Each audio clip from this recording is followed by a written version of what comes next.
Hello, everyone. Welcome back to another episode. And today is going to be another Bubble Watch video. This one's going to be the should be in category. So, this is how it looked last week when we did this video.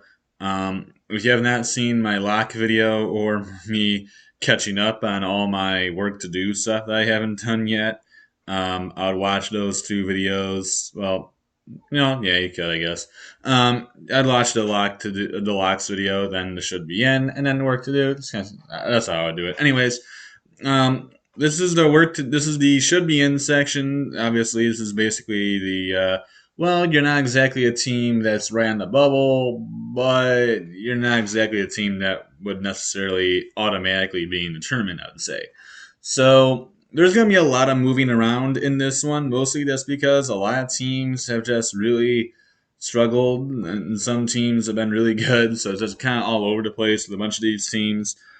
So there's going to be a lot of changes in this one, and we start on the top one with the ACC, of which we go with the first team here, and that's Miami, Florida. They have been a bit of a they've been a little sloppy lately, but their record is still 8-4 in the ACC, and they do have a win over the Duke Blue Devils. So I'm just barely going to keep them on this list, but if they continue to lose more, they're gonna fall into the work to do category. Notre Dame, they're the top team. They're the second best team in the ACC. They're right behind the Duke Blue Devils.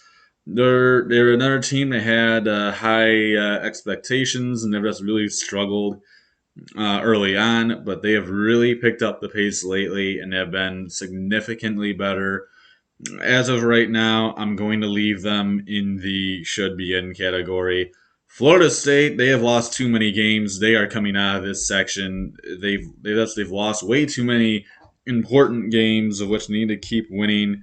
They're really struggling right now. They gotta get some more wins on their resume if they expect to make the tournament.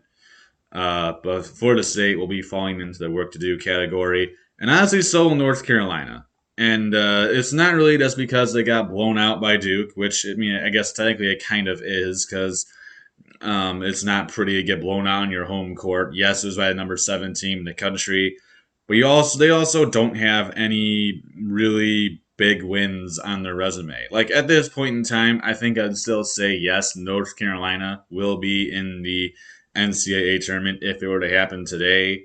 But they definitely have some work to do. They need to get some good wins on the resume if they really think that they're gonna be for sure in the tournament. If they want to be like for sure in the tournament, if you know what I'm saying. Anyways, we move on from the ACC as we look at the rest of this conference, and there's really not anybody else that I would say is a lock for the tournament, or not a lock, should be in the tournament coming from the ACC. So that'll be it for the ACC. We move on to the Big 12. And if you watched my locks video, I took one team out, so I'm gonna go grab them. And that's Iowa State. I think they still should be in the tournament, but they need to start winning games. His team is 3-7 in their conference. They're 3-7 in the Big 12. That is not good. And I don't think it really takes a genius to figure that one out.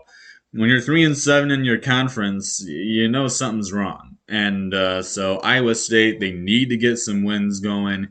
And Iowa State's struggles have really hurt TCU, who is still in this category, but really Iowa State's collapse late here has really hurt the Horned Frogs and their resume. I mean, they're 500 within the conference, but they really, I mean, it hurts them because they need Iowa State to do well. It's a big win they have. It is on the road, but if Iowa State continues to lose, that just devalues that win for TCU, which absolutely kills them. And from the rest of the Big 12, nobody else I have as a lock from the conference. That's all I have from the Big 12. Big East, I don't have any teams. I didn't have any teams last week. I don't have any teams this week still. There's a bunch of locks, a bunch of teams that will be making a tournament, and then there's also a lot of uncertainty after that. So there's not really much from the Big East in terms of teams that should be in outside of the five lots that they have. Then we go to the Big Ten, as I'm not adding or changing anything for the Big East. And the Big Ten, I still leave in this category Indiana and Iowa. Iowa's one game below 500 within their conference. Indiana, though, they're 7-5. They had a bad game against Illinois, where they were playing well for most of it, and then just collapsed at the end. But the Hoosiers still have a really good record. They're 16-6. Iowa 15-7. Both good records for both teams. Not too bad at all. And really, I'm not adding anybody else to this category. The only other team I might consider is Rutgers, who is 7-5, but the record is 13-9. So I'm a little skeptical on that one. So that's all I have from the Big Ten. And then I go to the Pac-12, and I've been going back and forth on this one.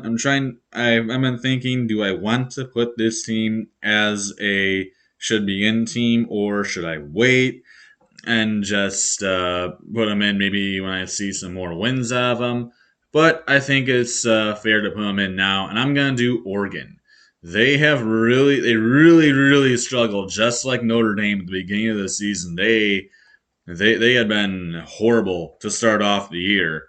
But once they got into the conference, they just started winning games. They have beaten both UCLA and USC. They have not played Arizona, but they have beaten both UCLA and USC, both on the road, which is just absolutely massive for both teams. They are 8-3 and within their conference. They're 15-7. This team has really turned it around, and yeah, I think at this point, Oregon has won a ton of good games for themselves. I would say they're a lock. And then I go to the SEC, and I want to keep. I would say Alabama would be a lock, but they've been so inconsistent, and they keep losing games. This is another section where I just say no. I gotta put Bama. I can't leave Bama here. I'm going to take them out. Their struggles have really killed them, and yeah, I don't know what to say about the Crimson Tide. They're so inconsistent. I'm going to leave them out of this category. Arkansas remains a should be in team. They have played very well as of late, and there are a bunch of other teams I could put in this category.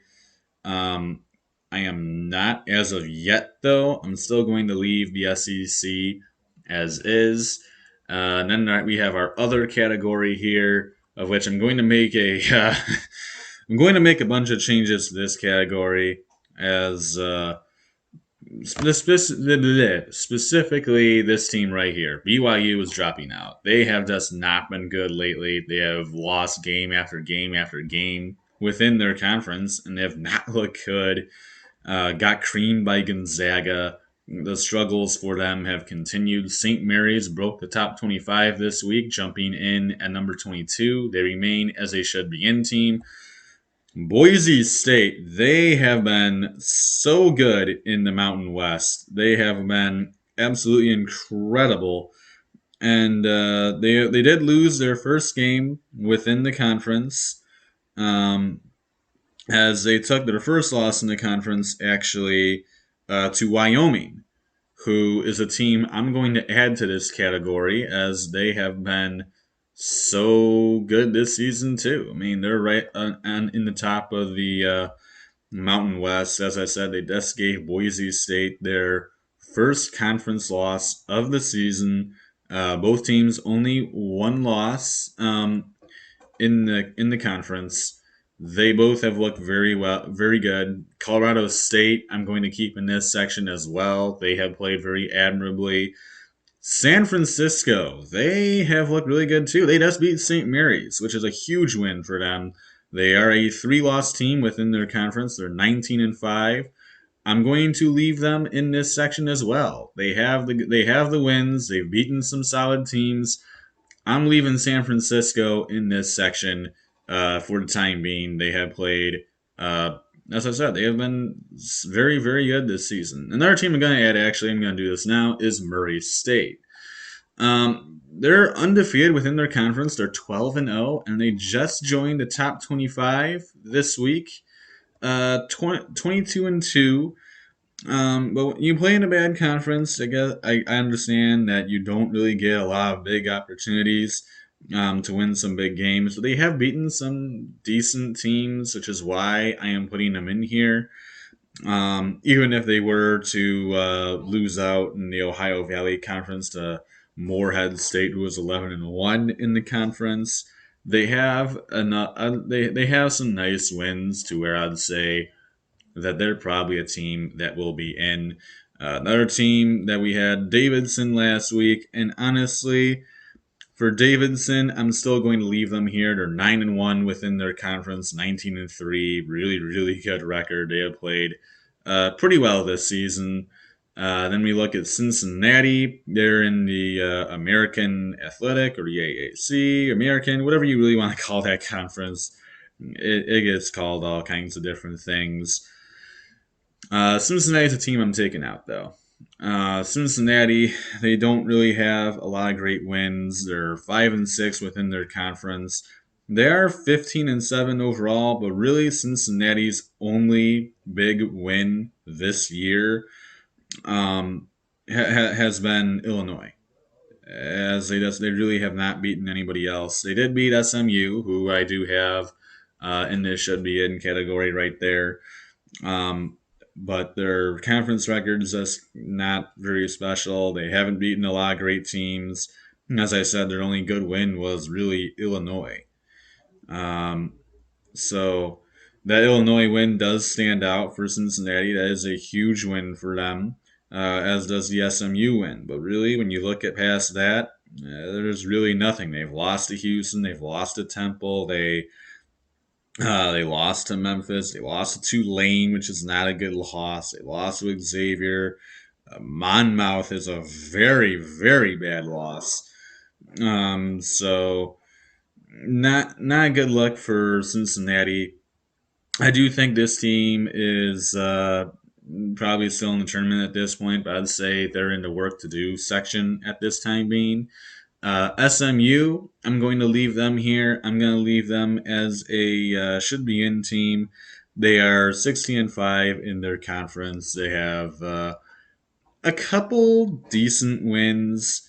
They have nobody's obviously beaten Houston in that conference, so they don't have that win.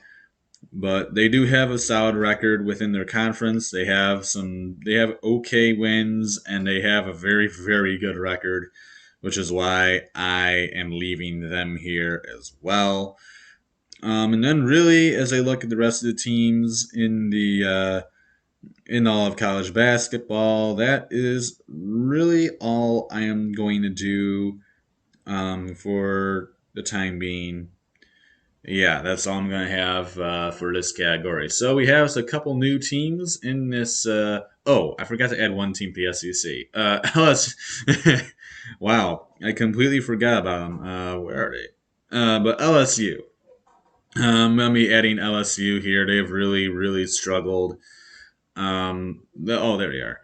LSU. They've had a couple bad games, but they do have some nice wins. It's not like they've been absolutely terrible, but LSU they need to start winning, just like where is it? Just like Iowa State. You know, they've really struggled.